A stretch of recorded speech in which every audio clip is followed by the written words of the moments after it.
beauty and the beards. Yeah. Okay, here we go. Here we go. So, season 1, episode 1. We are friends. We love each other. We might as well kind of share with y'all some of the thoughts that we have had over the years on the road about some of the calamities of life.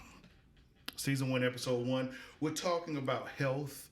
And I just want to come out the gate and say, I think I'm fat.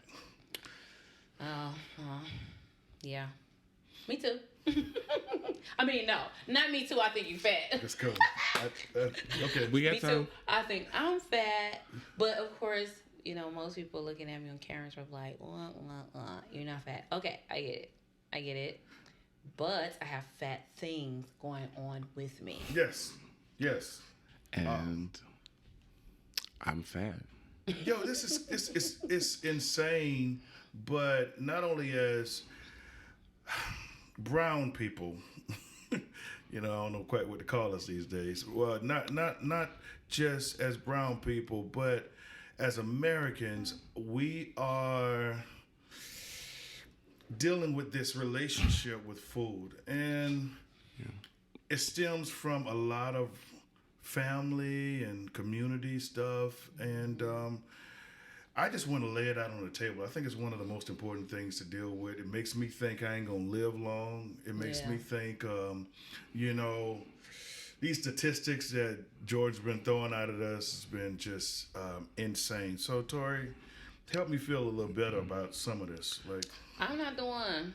And real talk, I mean, that even on a medical standpoint, like they make you feel like because you are black that you are genetically predisposed, like you in the game ready to catch diabetes and have hypertension, and so you know you already said, hey, I already lost anyway, might as well you wouldn't.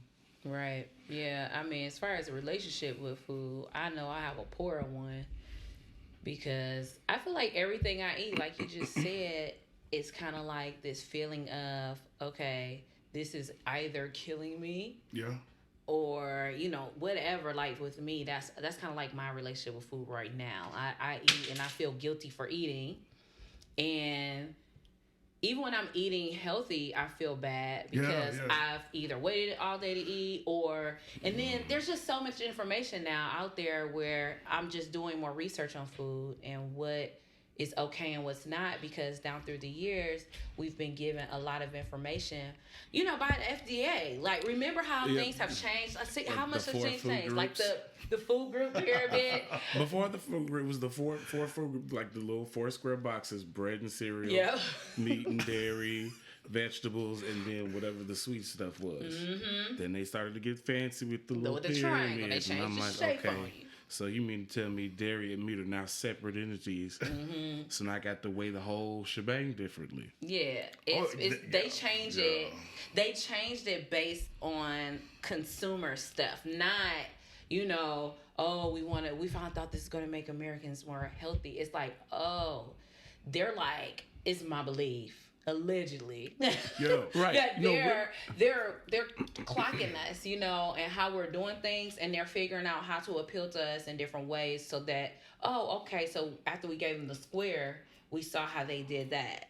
Now let's give them the triangle based on what happened with the square. Yeah. So now you're in the triangle, and now the triangle based on what's happening with the triangle, we coming up with something else so we can appeal. And then now in the age, it's really bad because now we have all this information at our fingertips. True. Milk does a body good. And they said it was strong for your bones and your teeth. And now it does nothing. It does nothing but aggravate your mucous membranes. My mother was real aggressive about the milk thing, and I hated milk. I still don't like milk. I didn't drink milk. Like, did not drink milk. And I've never broken a bone ever in my life. Never broken a bone in my life. But they were so adamant because I was such a tiny kid. And they're like, milk, you gotta drink your milk, And I wasn't a cereal eater. Like, I didn't eat cereal. She needs some milk. Yo, that kinda drifts to the other point. If you were skinny, you were unhealthy. Oh, yeah. You know, or if you were fat, you were unhealthy. If you were skinny, you were I mean, I don't think we could ever win. growing up. It's Kool-Aid. The sugar and Kool-Aid, the cereal that they Kool-Aid said was we just needed to good. have. Breakfast is The most important meal of the day. meal of the day. And so, And that's not even true anymore. Nope. as if it ever was. So it makes me feel like I've been on this roller coaster with America based on whoever has the most money has the most say. And usually those were the advertisers. Usually those are the people who had, right? And one of my favorite shows, one of my favorite television shows, was Adam Ruins Everything, right? Oh, I love Don't know if y'all that. ever seen it. It's changed my If life. you haven't watched that, tune in to Netflix on that one. And read That's the good. titles of the episodes because there will be things that you want to hold on to. Yeah. Just don't even watch those. He's coming for all the things you yeah, love. all of the things. So Yeah. this relationship with food kind of drifts back to, for me, it drifts back to we were defined by how we ate. We were defined by what we ate. We were defined by when we ate. And as blacks, I can only speak as a black American, right? As much as I have friends who are other cultures, my first voice is definitely to the people that look like me, feel like me, vote like me, right? Most of the time. And so to that point, a lot of irregularities growing up, I think it's placed habits on my life and on my body that I don't think I can, or I haven't been able to escape now. Like I don't eat pasta or noodles personally because it always equates to fat. It always equates to, you don't care about your weight if you're eating pasta. Everybody who eats pasta is, that kind of space. Spaghetti. And that's not even all of fair that because stuff. we really love this Italian restaurant. Yeah, dig it. Completely. Love it. But it goes back to that thing with the whole guilt of eating and enjoying food. I mean, well, with the relationship though with food, it is kind of an emotional experience culturally. Absolutely. We kind of lean into those spaces when we lose someone. What do? We bring food. When we When celebrate. we're celebrating, we bring food. Your baby was born, have some food. Well, you like anything that's going on, Have some good we show our love that way. Yeah. By I know when I feel good and everything is going well, I like to, get in the kitchen and cook something for my family because that I'm in a good mood. I feel great about things and I want to show my love that way. That's just how it's been, throughout my life. My mom was an amazing cook. Oh, this is a good point.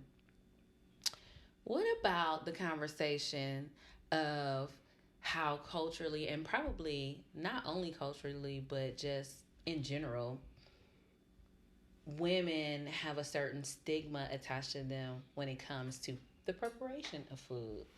What do you guys think about that? Because if you're a woman and if you're listening or you're tuning in, if you can't cook, you really ain't worth too much of nothing. Yo, that's What's kind that of. about? I got uncles that live or die by that code. Like, is she a good woman? Equals can she cook? Yeah. Like marriage material, And- one of the top tiers was that. And as progressive as we would like to think we are, that's still, it's still a factor that is used to weigh in on why a woman is not worth this, that, and the other. not okay. She got a bad body. She got, whoop, whoop, whoop, but she can't cook. Like it literally has been Points used off. to disqualify you from the races. Yeah. And she can do a lot of things. She can have great credit. But Listen. that great She can't cook. that great But can she credit cook? having, no cooking having. Yeah. The whole "a way to a man's heart is through his stomach." Listen, a song by an artist I love that has a lyric that says "a way to his heart is sport, sex, food." See, Yeah. that's So, but it's a thing. I've tried fasting. I've tried, and growing up, there was a spiritual sense to fasting. Like now, the spiritual sense is there, but it doesn't take as much of a precedence as it does because I'm spiritually, I'm a cynic. Like I love Jesus, but I'm a cynic to Christianity in a lot of ways, which means like growing up, I didn't fast for my health like I do now. I fasted to hear from God, right? And so how I fasted determined my quality of hear. So even that centered around food or me denying food, not for health.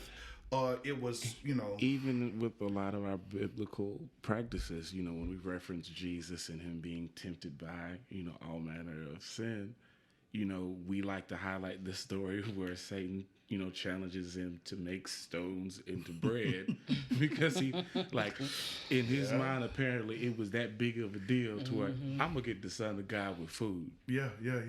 And then, too, how we commemorate, his sacrifice. We drink and we eat. Sheesh. You look in a lot of our experience. houses, Jesus is involved in a lot of, historic events, especially in Christianity, but the image of him in our houses are usually of one or two things. Either it's a crucifix in the doorway or it's a picture of the Last Supper. That's true. Ouch. Back to your point about fasting, though, Water and I wine. think that like you said, back in the day, we would do the Daniel fast and different fasts at the top of the year. With our churches under our pastor's leadership, it's time we to still doing fast. it. We still doing listen. that. I'll be honest, I don't do that, but not knocking nobody who do. God bless. But this is the gag is, I will fast though, Yeah. but I will fast to lose weight. But here's the thing. I've done a fast. Okay, I did a water fast right before the end of the year just to test it to see if I could do it because I hadn't fasted in many years. And so I've been trying to cleanse my body from all of the toxins I took in, right? Yeah. So I'm like, the best way to do that is water, right? So I started, kind of looking into that on YouTube, which is the new Google. And I go on YouTube, type it in, what's up? I come across all this water fast. I'm looking at guys that's losing 100 pounds Tons of weight. doing just water for like 150 days, 90 days. And I'm like, I don't need to lose that much. I just really want to lose like 25. I'm good, right? And if that's what it takes, I'm just going to So be fat. yeah, I did like a short water fast for like 48 hours. I ended up getting in like 65 hours or whatever. But I lost like 5 pounds and like 1.5 inches or so around my waist. It was like, whoa, okay, this is the thing. But when you do long-term fasting with water, even if you're doing it for weight loss, and this is my point, a spiritual thing happens anyway. So for me, I didn't quite get to that point. I was getting to the point where it was just a ton of mental clarity. And, without going into much detail, people who know me know the brain fog that I've had for so long, it started to kind of lift. So, I mean, the fad now is fasting for weight loss. But if you're a Christian and I'm a Christian. I identify with Christianity mostly, but not all. But mostly. Oh, I'm always doing Here you go. Here you go. Here we go.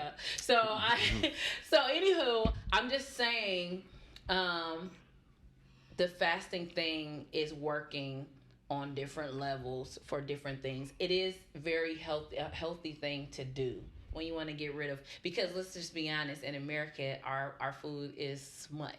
They got a lot of stuff going on with it. Yeah. Yeah. If you watch What the Health, which I waited years to watch it because I just didn't want to I wanted to eat ribs in the summertime. Like, I don't want to, it's just, Food Inc. Again, the relationship with food. Like, there's things that make me happy about food. Absolutely. Like, happy, legit happy. Like, y'all know. Okay, I'll take y'all back. Let's go back 5-6 years. Yeah.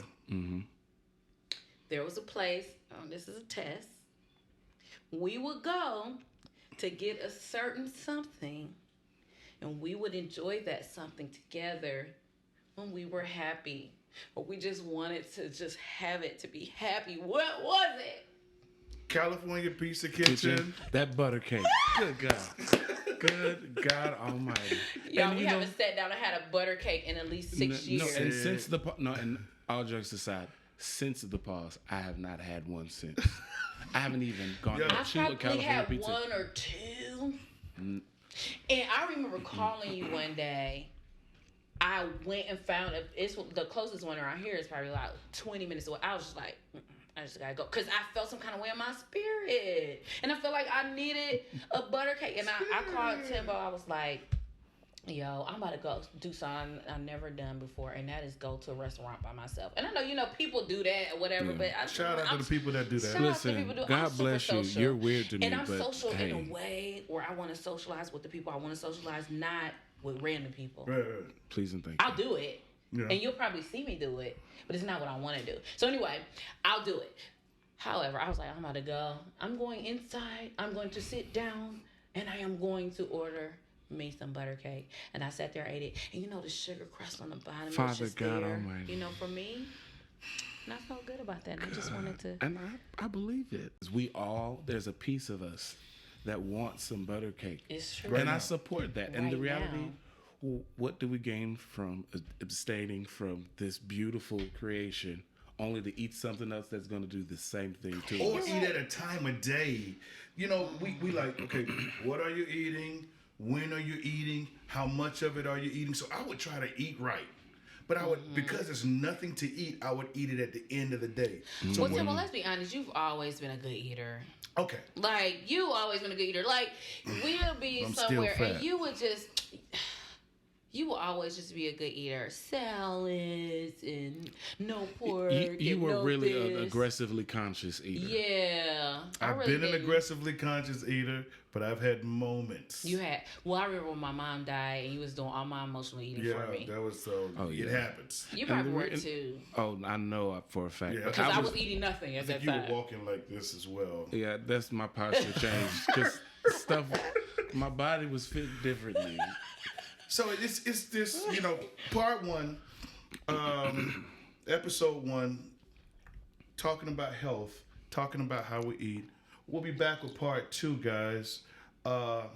Okay, here we go. We'll see y'all soon.